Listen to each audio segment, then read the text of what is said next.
Hello internet, this is a bit of a random video again because I keep filming little video clips and then they turn out to be too short to be worth making a video out of. So I've just clumped them all together into one big video of random things I've been doing in the last 5 weeks or so.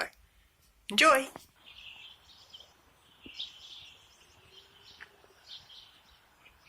It's a very foggy morning this morning. It makes a nice change from all the rain we've had lately. It feels more like a proper Canterbury winter now. It's so cold.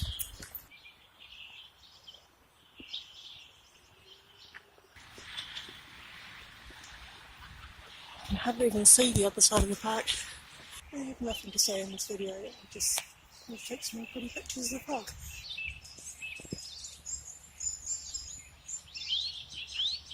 Along with the solstice and Prime Minister's baby, last night brought us some clear weather finally. So we're back to proper Canterbury winter weather. Clear and cold and crisp and no rain. And the forecast is this to last for at least a couple of days, which will be a nice change. It'll be another frosty night tonight. Waiting for a bus in Shirley. Just been to a meet-up with the LGBT meet-up group and peering beyond the camera, just watching for the bus. Really nice night, very friendly group of people. Lots of really interesting characters. But late night to be out on the very opposite side of town to where I live, so it's about I think 40 minutes back on the bus to home. So yeah, time to go home. Home, and it's super cold out there. There's already frost forming on the ground. It's going to be very cold by morning. Saturday morning and I'm making bread. Oh, I'm starting some bread. I won't make it till this afternoon because it's a bitterly cold day. And because I didn't have the fire on last night, the whole house is so cold. So it's going to take a while for even the yeast to activate. Are you cold? You're standing on frosty fence posts. No wonder you're cold. The yeast worked, so I can actually start making some bread.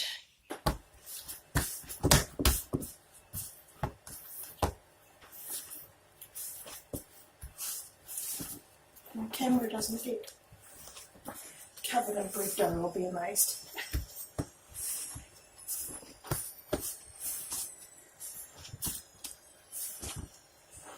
I'm making focaccia bread because I've been invited to a midwinter dinner tonight, and I thought this would be a nice thing to bring. And also, as most of the people there are going to be vegetarian or vegan, and so it's like bread is vegan by default, so it's like the easiest vegan thing for me to make. Also, it's just been a long time since I've made bread. I really enjoy the process of making bread. It's the magic, and the process of kneading is quite meditative, I guess.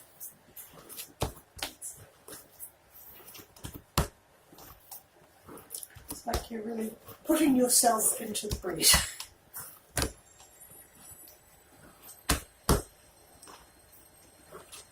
And apologies for all the background noise. The washing machine is on, and also I've got a heater on in this room to try and get the temperature above freezing. The other fun thing about bread is that, like, you follow a recipe obviously, there's exact measurements and stuff you use, but then everything depends on, like, the temperature and the amount of kneading you do and just the humidity in the air. Like this particular batch is I'm using a lot less flour for adjusting it than I normally would because the air must be very dry because of the cold, because normally I we've had to sprinkle flour a lot more times. It's just not needing it, because I'm basically just judging this on once it starts to stick to the table, it needs another sprinkle of flour. So, but the amount of flour that ends up in the bread depends on the day. It's not an exact science, it's just it feels right. When it feels right, it's going to work out right. And it's a sign of how much better my spraying thumb is getting that I can actually do this, because I can feel when I do that movement, it's certainly hurting in there, but it's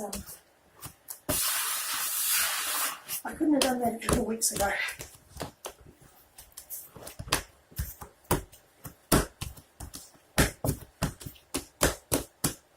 So that is all good now, so I will oil the bowl and then put it back in the bowl and cover it and try and find somewhere warm to let it rise. I've got a light store heater in the hallway, so I might stick it out in the hallway well covered so parsnips doesn't eat it, and let it rise for a few hours.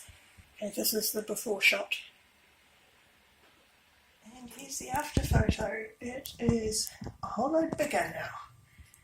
And this is where I get to do the really fun bit, which is punch it down. To basically just get all the air out of it. And I'm going to need it again. The bubbles. And the bread has a totally different feel to it at this stage. It's much more springy feeling and much more... It's quite hard work to knead. It just wants to spring back, it doesn't want to be folded into itself.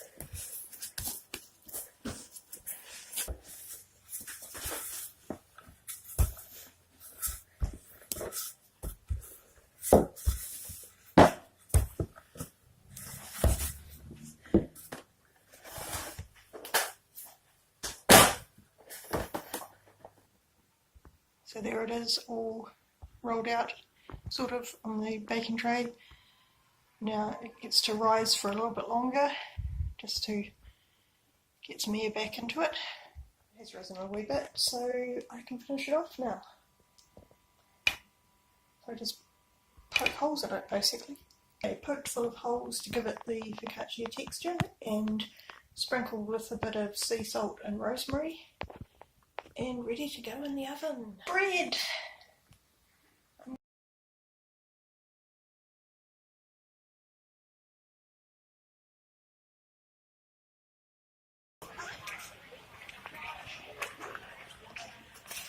Still quite exciting that we have an art centre at all.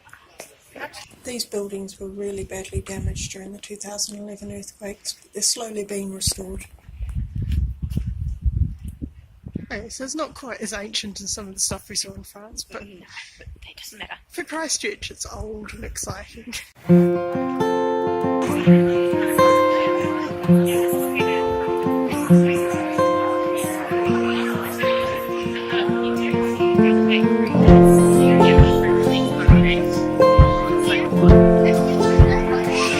Then we take this one, slot him under like everything might fall apart, but it's alright. So we want all the tabs to always be on the outer side, okay?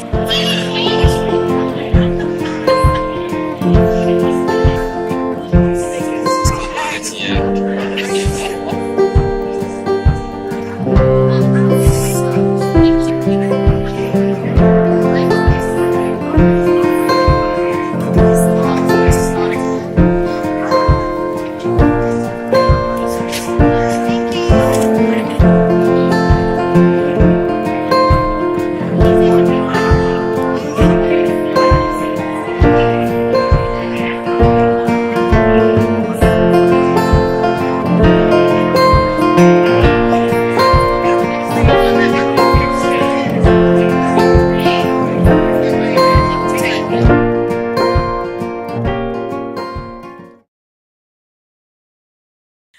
It's Saturday morning and I've got people coming for dinner tonight and I'm going to make soup. Pumpkin and kumara soup with proper good old silver crown pumpkin. Best pumpkin soup pumpkin there is. Kumara is just native sweet potato.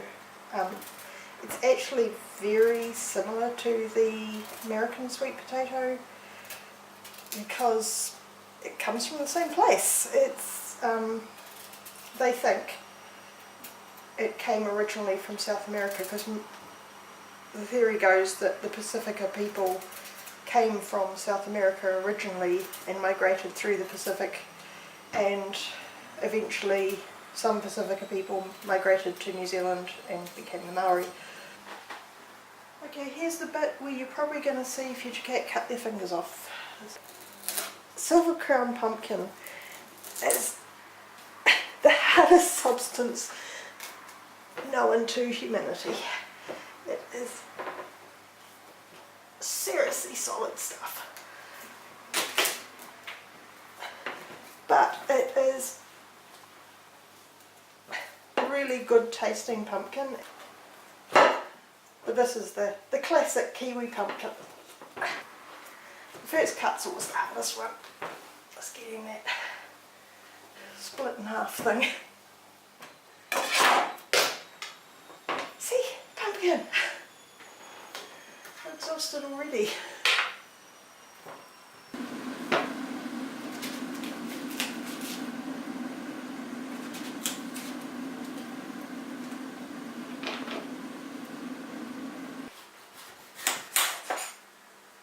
I remember when I was a kid watching American TV shows and they'd always have Halloween stuff and they'd show people carving pumpkins.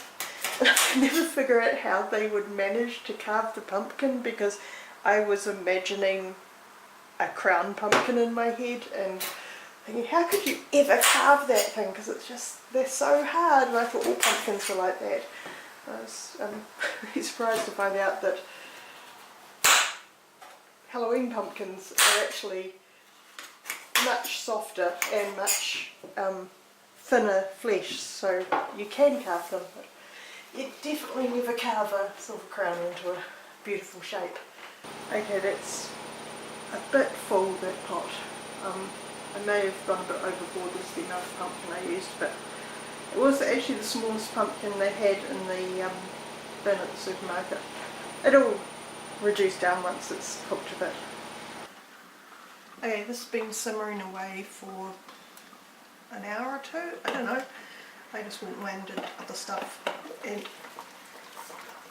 everything is totally mushed, which is how it should be.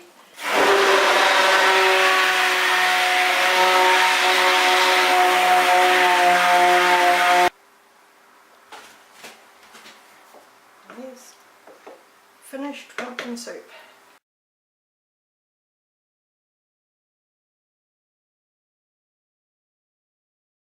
Good morning, internet.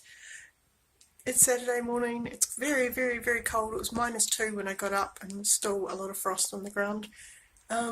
Just waiting for a friend from work to pick me up and we're going to go to a workshop where we're going to learn how to make baskets out of cabbage tree leaves. Should be fun.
few weeks. Hope you enjoyed it. Make sure you do all those nice internety things like subscribing and liking and writing comments, and I'll see you next time. Are you being cute? Are you being ridiculously cute? Is this your mission in life?